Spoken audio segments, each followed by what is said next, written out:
SIR ಅನ್ನೋದು BJP ಸರ್ಕಾರದ ಒಂದು ಪೊಲಿಟಿಕಲ್ ಅಜೆಂಡಾ. ಇದು ಒಂದು ಡೆಮಾಕ್ರೆಟಿಕ್ ಪ್ರೊಸೆಸ್ಸಿನ ಭಾಗ ಆಗಿ ಉಳಿದಿಲ್ಲ.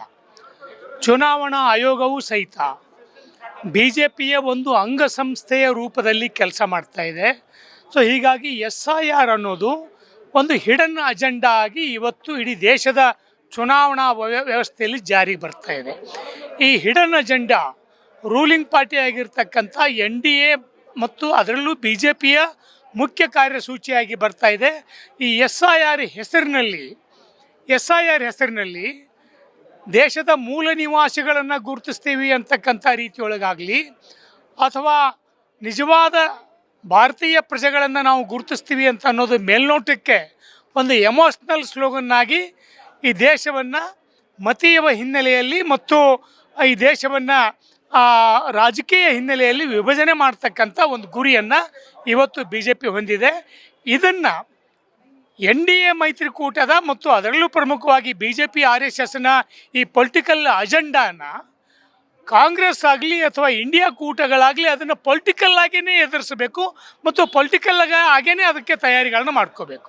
ಅದರಲ್ಲೂ ಮುಖ್ಯವಾಗಿ ವಿರೋಧ ಪಕ್ಷಗಳ ಆಡಳಿತ ಇರತಕ್ಕಂಥ NDA ಕೂಟದ ಆಡಳಿತಗಳಾಗಲಿ ಅಥವಾ ಪ್ರಾದೇಶಿಕ ಪಕ್ಷಗಳಾಗಲಿ ಇವರು ಎಲ್ಲರೂ ಸೇರಿ ಇದಕ್ಕೊಂದು ಪರ್ಯಾಯವನ್ನು ರೂಪಿಸ್ಕೊಳ್ಬೇಕಾಗ್ತದೆ. ಇಲ್ಲ ಅಂತಂದರೆ ಒಂದೊಂದನ್ನೇ ಏಕಾಂಗಿಯಾಗಿ ಮಾಡಿ ದೇಶದೊಳಗೆ ಚುನಾವಣಾ ಆಯೋಗದಿಂದ SIR ಮೂಲಕ ಈ ದೇಶದ ಜನತೆಯಲ್ಲಿ ಒಡಕುಂಟು ಮಾಡ್ತಕ್ಕಂಥ ಅಥವಾ ಆಡಳಿತ ಪಕ್ಷಗಳಿಗೆ ವಿರೋಧಿ ಅಲೆಯ ಭಾಗವಾಗಿರ್ತಕ್ಕಂಥ ಮತದಾರರ ಮತಗಳನ್ನು ತೆಗೆದು ಹಾಕ್ತಕ್ಕಂಥ ರೀತಿಯೊಳಗೆ ಕೆಲಸ ಮಾಡ್ತಕ್ಕಂಥ ರೀತಿಯೊಳಗೆ ಇವತ್ತು ಅವ್ರು ದೊಡ್ಡ ಪ್ರಮಾಣದೊಳಗೆ ಕೆಲಸ ಮಾಡ್ತಾಯಿದೆ ಚುನಾವಣಾ ಆಯೋಗ. ಆ ಕಾರಣಕ್ಕಾಗಿ ಕರ್ನಾಟಕದಲ್ಲಿ ಕಾಂಗ್ರೆಸ್ ಪಕ್ಷದ ಸರ್ಕಾರ ಆಗಿರ್ಬೋದು ಅಥವಾ ತೆಲಂಗಾಣದಲ್ಲಿ ಕಾಂಗ್ರೆಸ್ ಪಕ್ಷದ ಸರ್ಕಾರ ಆಗಿರ್ಬೋದು, ಕೇರಳದ ಎಡಪಕ್ಷಗಳ ಸರ್ಕಾರ ಆಗಿರ್ಬೋದು, ಇವರು ಎಲ್ಲರೂ ಸೇರಿ ಇವತ್ತು ಒಂದು ವೇದಿಕೆಯಲ್ಲಿ ಬಂದು ಈ SIRನ್ನು ವಿರೋಧಿಸ್ತಕ್ಕಂಥ ಮತ್ತು ಅದಕ್ಕೆ ಪರ್ಯಾಯವಾಗಿರ್ತಕ್ಕಂಥ ನೀತಿನ ರೂಪಿಸ್ತಕ್ಕಂಥ ಕೆಲಸ ಮಾಡಬೇಕಾಗ್ತದೆ.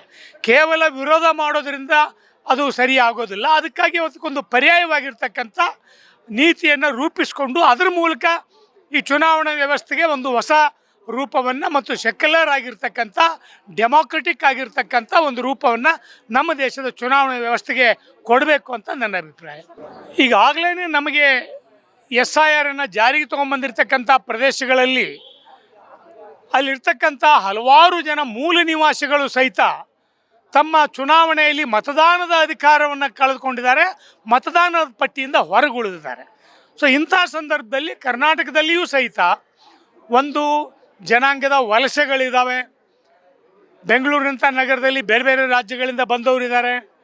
ಸೊ ಹಾಗೇ ಉತ್ತರ ಕರ್ನಾಟಕದ ಪ್ರದೇಶದ ಜನತೆ ಗೋವಾ ಮತ್ತು ಹೈದರಾಬಾದ್, ಬಾಂಬೆ ಮುಂತಾದ ಪ್ರದೇಶಗಳಿಗೆ ವಲಸೆ ಹೋಗಿರ್ತಕ್ಕಂಥ ಜನ ಇದ್ದಾರೆ. ಸೊ ಇಂಥ ಸಂದರ್ಭದಲ್ಲಿ ಮೂಲಭೂತವಾಗಿರ್ತಕ್ಕಂಥ ಬಡ ಜನತೆ ಯಾರು ಉದ್ಯೋಗವನ್ನು ಅರಿಸ್ಕೊಂಡು ಬೇರೆ ಕಡೆ ಹೋಗಿದ್ದಾರೋ ಅಥವಾ ಬಡತನ ರೇಖೆಯ ಕೆಳಗಡೆ ಇದ್ದಾರೋ ಅಂಥ ಬಹುತೇಕ ಜನ ತಮ್ಮ ಮತದಾನದ ಹಕ್ಕುಗಳನ್ನು ಕಳೆದುಕೊಳ್ತಕ್ಕಂಥ ಸಾಧ್ಯತೆಗಳು ಈ SIR ಮೂಲಕ ನಡೀತವೆ. ಅದಕ್ಕಾಗಿ ರಾಜ್ಯದ ಜನತೆ ಜಾಗೃತ ಆಗಬೇಕು.